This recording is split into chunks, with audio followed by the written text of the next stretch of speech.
What's up, YouTube? This is Boston Chris. Welcome to my channel, Boston Chris Comics. So here I am with a brand new haul, some new books to show, and a mail call that came in. So let's get right to the books. First, we have Sentry, issue number 4. This is the new run. I like Sentry. He's a cool character. He's just because he's a flawed character. He's a flawed hero. There's a lot going on with him.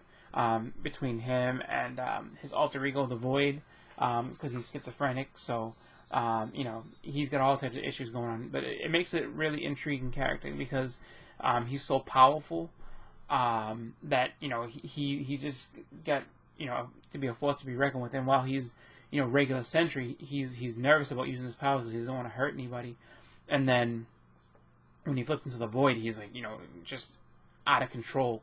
And they've said that he has the power of, I think it's either 10,000 or a million exploding suns, something like that. So he's basically a Marvel version of Superman, but he's, you know, I think they've tried to state it that he's stronger than Superman, and he's got a lot of, you know, mental issues that kind of make him really interesting, at least in my eyes. So that's why I picked this one up. That's why I've been going with the series, and it's been fun so far. So it's cool to see. Next up, we have Realm. Or The Realm, I should say. This is issue number 9. This comes out of Image. It's really, you know, well done. Nice art, great writing, really fun story. And you know, every once in a while you like to take a break from some of the superhero stuff. This is a good book to pick up. You know, one that's fun to read. So it's worth checking out. Definitely go with that. Next we have Old Man Logan, issue number 48. This run has been good. It's coming to a close, I know that much, because they're getting ready to do an limited series of, I think it's called Dead Man Logan. And so they're going to kill off, I mean, at least that's what it sounds like. They're going to kill off the Old Man Logan character because regular Wolverine has come back into the continuity and they don't need to have the Old Man Logan running around anymore. So will they kill him off? Who knows? Will they, you know, banish him to another dimension? I mean, there's a million different things you can do with that. You know, send him off somewhere, you know, who knows. But this issue seems pretty cool. You have, you know, Hulk kind of like, you know, Maestro with the big beard and everything, you know. And so anytime the Hulk and Wolverine get together in a comic, it's going to be good because they always, you know, try to make those battles, you know, just epic every single time. So really cool stuff there. Next we have Old Man Hawkeye. This is issue number 9 of 12. This is winding down. Actually, no, it's issue number 9. Is it going to be 12? I'm not sure. It might be 12. I'm not 100%. I thought it was, but I might be, you know, I might be not correct in that one. But this has been a really solid series. I'm actually surprised at how well it was done. I thought it was just going to be kind of a, I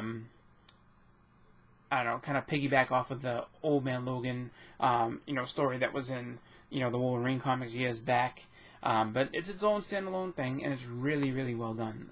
You know, I actually was really surprised by this. So, and I'm glad I picked it up, and I've had a great time reading it. So, I would say, you know, if you can find it, pick it up, read it. It's been really good. And if, you know, if you can't, just wait for the trade because it's going to be, you know, like the story itself is a good one. I think it's definitely worth picking up, whether single issues or in trade, either way. Next we have Flash, issue number 55. This is an incredible cover. I really like this cover a lot. This is the cover A. I love how it's, you know, he's fried by Heatwave, you know what I mean? So Heatwave is giving him trouble in these issues right now. But I like how they kind of made him look like Firestorm. That's pretty cool. So I'm a fan of that. I think that's a really cool cover. And it's not, you know, it's funny because with the covers they always do the, you know, the A and B variants. And, you know, you always flip-flopping just because sometimes the cover A's stand out. And this is one of those situations. So really cool stuff. Next we have Doomsday Clock, issue number 7 of 12, and I think this is where my confusion comes in with Old Man Hawkeye. But this is issue number 7 of 12. This has been a pretty fun series. I know that a lot of people have wanted to see, you know, a sequel to Watchmen. This changes things up a little bit because it's not just Watchmen specifically in their universe. Now they've kind of jumped into the actual DC universe, and it's hinting towards, I guess, everything that started out in the very beginning of Rebirth, with Dr. Manhattan and things like that. So it's taken its time, though. I mean, no pun intended, because Doomsday Clock. But they're taking their time with this one. I feel like it's been delayed a little bit longer than it should have. But, we're finally up to issue number 7, so we're more than halfway. What you figured would be a year-long event now has turned into probably going to be like a year and a half or more. You never know. But either way, it's been a fun read, so I have no problem with that. Next up, we have a couple of True Believers. So they're sticking with the Marvel Knights theme. So this is Luke Cage and the Fantastic Four. This reprints issue number 168, where Ben Grimm loses his powers, and the Fantastic Four calls on Luke Cage to be their muscle. Really cool. Definitely a fun issue to have. And you actually get to see Ben Grimm kind of lose it and get mad at the fact that he's being replaced. It's funny because when he first gets his powers, all he wants to do is he doesn't like being a monster. But then, as he's gotten used to it, he doesn't want to be replaced because he doesn't have the strength anymore, even though he's got the will to fight on. So, but yeah, definitely a cool issue to pick up. And then we have here Hellcat. This is the reprint of Avengers number 144. So this is where Patsy Walker, who was up till this point basically just a romance comic for Marvel from back in the golden age, actually back in the 50s, and so she's been around for a long time. And what happens is that this is her actually stepping into the mantle of being the Cat, who actually she wasn't the first Cat either. So this isn't the first appearance or anything like that. This is just her taking over that costume and that identity, and trying to forge it as her own.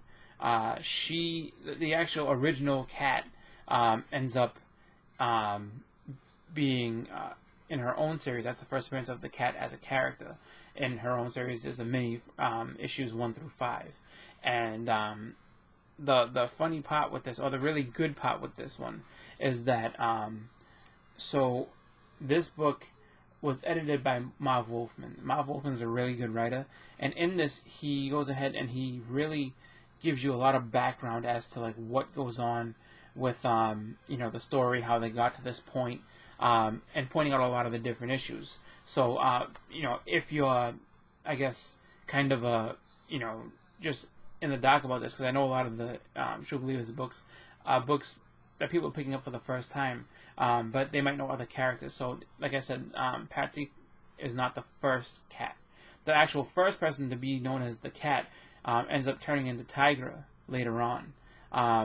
And Marv Wolfman actually gives you the issues that you need to pick up to go ahead and get those. So this one's kind of cool because it's like a guide to, if you were, I guess, into that, or if you're just curious, you wanted to find out the whole story behind the story. This has a lot of, I guess, information to guide you to where you need to go. So pretty cool. And so with that's my new books. Now I did say that I had a couple of books that came in a mail call. So what I got was a package from Undisputed Frost.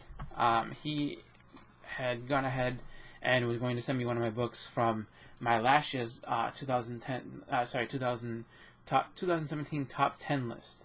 And so he, went ahead and sent me that, along with a couple of books that I had purchased from Captain Cold's Collectibles. So I first want to say thank you to Undisputed Frost for sending me these books and everything, and for actually hooking me up with a book that was on my list.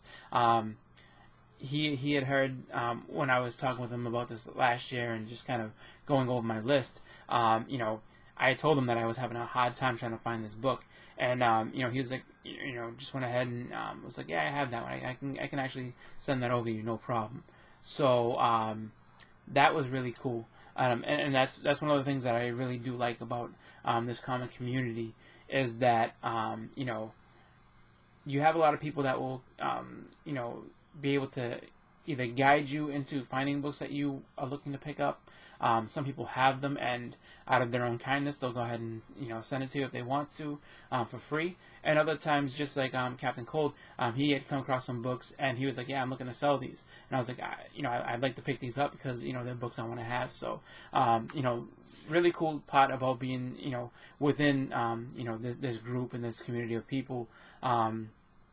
It's just that there's a lot of people that are willing to help you out to get the things that you're looking to pick up. So just want to say thank you to Undisputed Frost and thank you to Captain Cold's Collectibles. So I'm going to start out with the book that is from my top 10 list. So here's my list from last year. The only book that's not checked off is Wolverine number 8, and I'm going to go ahead and just put that check on there. So this officially marks off the first time. So I've been doing this for the last 2 years, 3 years. Let's see, and I've actually been able to get one whole list checked off. So I had, I think at one point, I think it was 2016, I had 2 lists. And one I got through everything, and the other one I didn't quite get through. But this is my first ever complete list, and this book is in absolutely beautiful condition. So thank you again, Frost. This is really just incredible. This I would say has to be near mint. Like, I mean, it's just really, really in great shape. Moving on, we have here a couple of books I purchased from Captain Cold's Collectibles. So we have Spectacular Spider-Man issue number 27. This is Frank Miller's first work on Daredevil. So the very first stuff that he ever did involving Daredevil is this book. So really cool. I don't think it's his first work at Marvel. I don't know if it's his first work at Marvel. It might be both. It might be his first work at Marvel, his first work with Daredevil. Either way, really awesome book to have. And the next one I was able to pick up from Captain Cold is Captain Marvel number 32. So this is the Thanos War book. This is, I think, getting close to the end of it. I'm not 100% sure. But really cool book.